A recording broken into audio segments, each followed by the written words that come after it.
दोस्तों नमस्कार, मैं जगन्नाथ गौतम सियासत हिंदुस्तान यूट्यूब चैनल पर आपका स्वागत है। दोस्तों, आज जो हम बात करने वाले हैं वो ये है कि राहुल गांधी कमर तोड़ मेहनत करके कांग्रेस को जिस तरीके से आगे लाने का बीड़ा उठाए हुए हैं और वो कांग्रेस को सत्ता में लौटाना चाहते हैं, उसके लिए रात दिन खून पसीना एक कर रहे हैं। लेकिन दोस्तों, राहुल करे तो करे क्या? कांग्रेस के फूफाओं ने राहुल गांधी की नाक में दम किया हुआ है और इन फूफाओं की वजह से ही कांग्रेस फुल फॉर्म में नहीं आ पा रही है और जहां सत्ता में है वहां पर भी ये फूफा कांग्रेस की टांग खींच रहे हैं और राहुल गांधी के लिए परेशानी का सबब बने हुए हैं। आखिर इन फूफाओं का करे तो क्या करें? दोस्तों, आप जानते हैं कि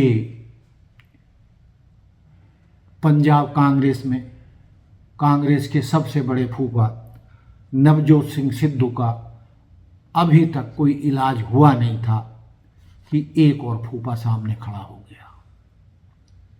दोस्तों, अब बात जो सामने निकल कर आई है वो ये है कि पंजाब कांग्रेस के पूर्व सीएम चरणजीत सिंह चन्नी ने एक ऐसा मुद्दा उठा दिया है कि बस क्या कहें। उन्होंने कहा है कि पंजाब में दलितों के लिए कोई सम्मान नहीं है, पार्टी में दलितों का सम्मान नहीं है और पार्टी पर जट सिखों ने कब्जा कर रखा है। दोस्तों, हो सकता है कि आंशिक रूप से उनकी बात सही हो, लेकिन दोस्तों, जिस तरीके से सरेआम दिल्ली में कांग्रेस की मीटिंग में उन्होंने ये मुद्दा उठाया तो बवाल हो गया और कांग्रेस अध्यक्ष और राहुल गांधी तक को बहुत बुरा लगा। लेकिन दोस्तों, समझ में नहीं आता कि चरणजीत सिंह चन्नी को जो कांग्रेस ने दिया, जो खड़गे जी ने दिया, जो राहुल गांधी ने दिया, जितना दिया उसके वो शायद पात्र भी नहीं थे।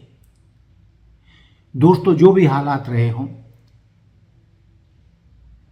कांग्रेस हाईकमान ने कैप्टन अमरिंदर सिंह को मुख्यमंत्री की कुर्सी से हटाकर चरणजीत सिंह चन्नी को मुख्यमंत्री बनाया। यही नहीं, उन्हीं को पंजाब में सीएम फेस बनाकर कांग्रेस ने चुनाव लड़ा, लेकिन वो बुरी तरीके से असफल रहे। वो कांग्रेस को सत्ता में वापसी नहीं करा सके। बावजूद इसके कांग्रेस हाईकमान ने उनको सांसद बनाया। दोस्तों, एक नेता के लिए और कितना चाहिए? जो बात चन्नी जी कह रहे हैं, मैंने कहा पहले भी कि हो सकता है कि वो आंशिक रूप से सही हो, लेकिन वो दलितों की पार्टी बसपा में जाकर देखें, मायावती के सामने उनकी जबान नहीं खुलेगी, वो बोल नहीं पाएंगे और हो सकता है कि मायावती उन्हें अपने साथ कुर्सी पर भी ना बिठाएं। यदि मंच पर कोई कार्यक्रम चल रहा है तो हो सकता है कि मायावती के अलावा सब नीचे बैठे। लेकिन दोस्तों, बसपा राष्ट्रीय पार्टी होने के बावजूद, जितना मुझे पता, आज शायद उसका एक भी सांसद पार्लियामेंट में नहीं है और उत्तर प्रदेश में भी शायद 403 में से एक विधायक है। तो चन्नी जी को ये सब शोभा नहीं देता। अरे भाई, कांग्रेस के राष्ट्रीय अध्यक्ष खड़गे जी दलित समाज से हैं।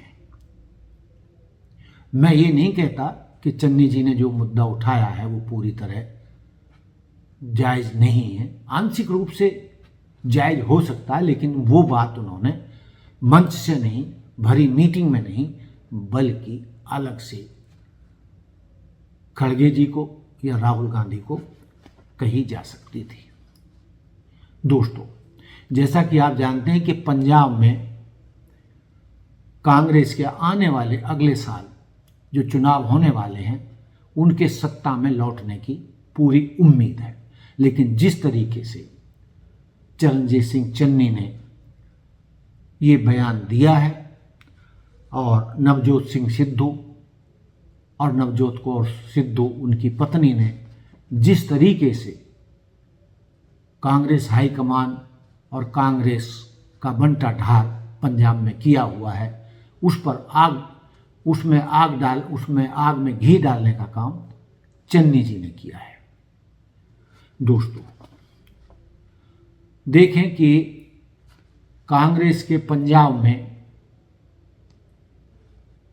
13 में से 7 एमपी जीते, जिनमें से 2 सांसद दलित हैं और टोटल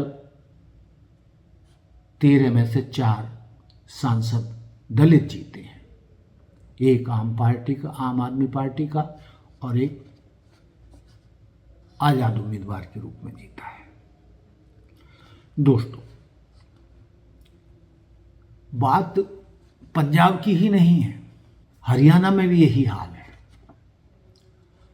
हरियाणा में भी कई फूफा है और सबसे बड़े फूफा हैं भूपेंद्र सिंह हुड्डा।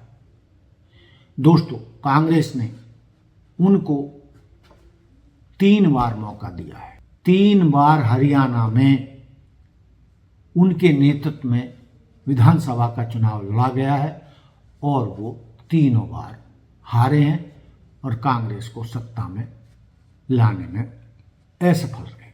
और सवाल तो जब पैदा होता है कि भूपेंद्र सिंह हुड्डा को कांग्रेस ने जितना दिया, क्या वो कम है? उनकी कितनी महत्वाकांक्षाएं हैं, कांग्रेस उनकी कितनी महत्वाकांक्षाओं को पूरा करे। वो 78-79 साल के हो चुके हैं, लेकिन विधानसभा में नेता प्रतिपक्ष के पद के लिए वो अड़े रहे और जब तक उन्होंने नेता प्रतिपक्ष का पद ले नहीं लिया, हाईकमान को उन्होंने चैन से बैठने नहीं। कहानी यही नहीं खत्म होती। आप कर्नाटक में चले जाइए, वहां पर दो फूफा हैं, सीएम सिद्धारमैया। कांग्रेस को उन्होंने भी बहुत दिया है, 2 बार से वो सीएम के पद पर हैं और कांग्रेस में रहते हुए 14 बार बतौर वित्त मंत्री उन्होंने बजट पेश किया है। लेकिन हाईकमान ये चाहता था कि जो DK शिव कुमार जो कांग्रेस के संकट मोचक कहे जाते हैं, जब भी कांग्रेस संकट में पड़ी है उससे उबारने का काम DK शिव कुमार ने किया है। और सिद्धारमैया की जिद के चलते DK शिव कुमार को सीएम नहीं बनाया जा सका। लेकिन जहाँ तक मुझे मालूम है, बात निकल कर आई थी कांग्रेस के सूत्रों से भी और मीडिया के माध्यम से भी कि ये तय था कि 5 साल में 2.5 साल सिद्धारमैया सीएम रहेंगे और बाकी 2.5 साल DK शिव कुमार को सीएम बनाया जाएगा कर्नाटक का। लेकिन दोस्तों, सिद्धारमैया भी 78-79 साल के हो चुके हैं, लेकिन आज भी वो कांग्रेस के संकट मोचक DK शिव कुमार को 2.5 साल के लिए कुर्सी खाली करने के लिए तैयार नहीं है। तो समझ में नहीं आ रहा है कि खड़गे जी और राहुल गांधी इन फूफाओं का करें तो क्या करें। उसी तरीके से केरल में कांग्रेस बहुत मजबूत रही है और जितना, यदि मैं गलती नहीं कर रहा हूं तो केरल की 20 लोकसभा सीटों में से 14 कांग्रेस ने जीती है। लेकिन वहां पर भी एक बड़ा फूफा है, शशि थरूर। उनको पार्टी 2009 से लगातार एमपी का टिकट दे रही है और वो जीत भी रहे हैं। 4 बार से वो सांसद हैं, लेकिन उसके बावजूद वो केरल में सबसे बड़े फूफा बने हुए हैं। कांग्रेस हाईकमान को और राहुल गांधी को उन्हें संभालना भारी पड़ रहा है।